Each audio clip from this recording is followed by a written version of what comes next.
குரு பாதமே மதி, பகவத் பாதமே கதி. குரு தோஷமும் 12 லக்னமும். நமக்கு தெரிஞ்சவங்கள யார் குருனா தோஷ நிவர்த்தி காரகன்.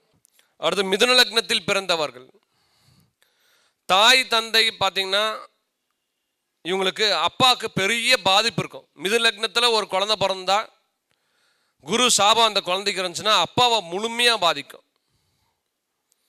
அப்போ முழுமையாக பாதிக்கும் போது அப்பாவுக்கும் மகனுக்குள்ள உறவு பிளவடும். ஃபஸ்ட்டு அந்த அப்பாவும் பையனும் ஒன்றா இருக்க மாட்டாங்க. பையன் சென்னையில் வேலை செஞ்சான்னா பெங்களூரில் அப்பா இருப்பார். மாதத்துக்கு ஒரு முறை போவார். போகிற அன்னைக்கு சண்டை வரும்.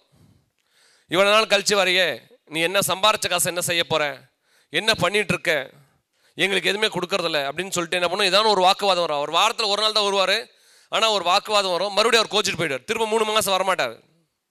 அப்படி ஏதான ஒரு பாதிப்பு மகனுக்கும் என்ன பண்ண அப்பாவுக்கும் ஒரு பாதிப்பு வரும். அப்போ இதுக்கு என்ன வழி? வடக்கு பார்த்த பெருமாள் கோயில் தரிசனம், குரு பிரீத்தி, புதன் தானம் பண்ண இந்த இடையூறுகள் குறையும். பரிகாரம் என்பது தன்னை பலப்படுத்தி கொள்ளும் கருவி.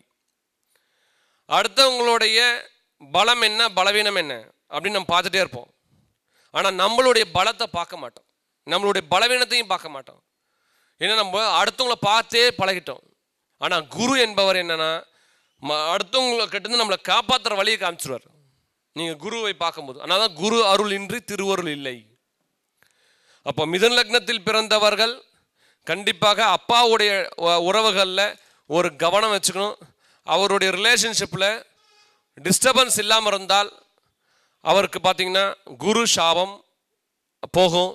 அதுக்குண்டான வழிபாடுகள் முறையாக பண்ணுங்கள்.